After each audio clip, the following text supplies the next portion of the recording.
I never expected that a regular day at school would turn into one of the most terrifying experiences of my life. It was a chilly October morning when I walked through the doors of Roosevelt High School, unaware of the horror that awaited us. As the day went on, rumors began to circulate about strange occurrences in the old wing of the school. Some said they heard eerie whispers in the empty hallways, while others claimed to have seen shadowy figures lurking in the corners of their eyes. Of course, we dismissed these stories as mere pranks or figments of overactive imaginations. But then, during fifth period, the intercom blared to life, and a shaky voice came through, announcing that the school was going into lockdown. Panic spread through the classroom like wildfire. We huddled under our desks, trying to make sense of the situation. As time passed, the atmosphere grew increasingly tense. The minutes felt like hours, and the uncertainty gnawed at our nerves. Our teacher tried to keep us calm, but her voice quivered as she attempted to distract us with mundane activities. However, the strange noises that echoed through the hallways made it impossible to focus.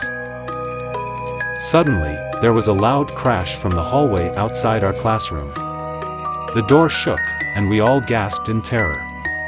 Our teacher quickly locked the door, but the banging continued, accompanied by gut-wrenching wails that sent shivers down our spines.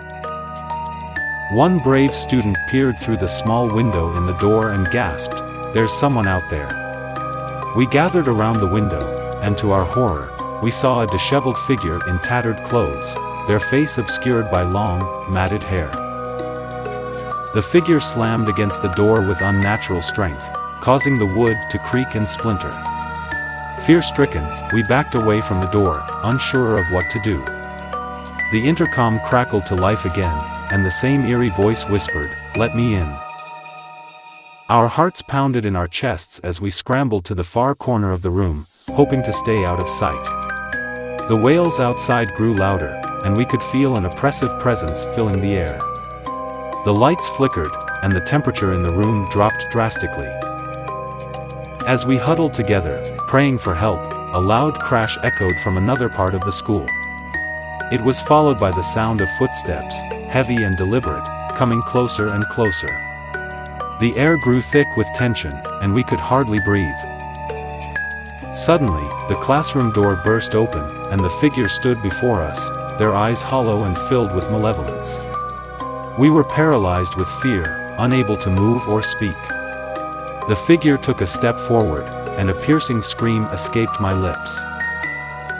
But then, as if by some miracle, the school's security team appeared, armed with flashlights and radios. They shouted at the figure to back away and get on the ground. Slowly, it complied, revealing a face that was strangely familiar.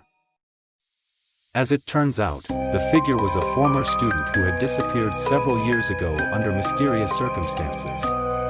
The lockdown was initiated due to a series of unexplained events, and the security team was investigating the strange occurrences in the old wing. Despite the resolution, the memory of that day still haunts me. The darkness that enveloped the school, the ghostly figure that appeared before us, it was an experience I'll never forget. To this day, I'm not entirely sure if it was a real encounter with the supernatural or a collective hallucination born out of fear. But I do know one thing for sure: Roosevelt High will never be the same again.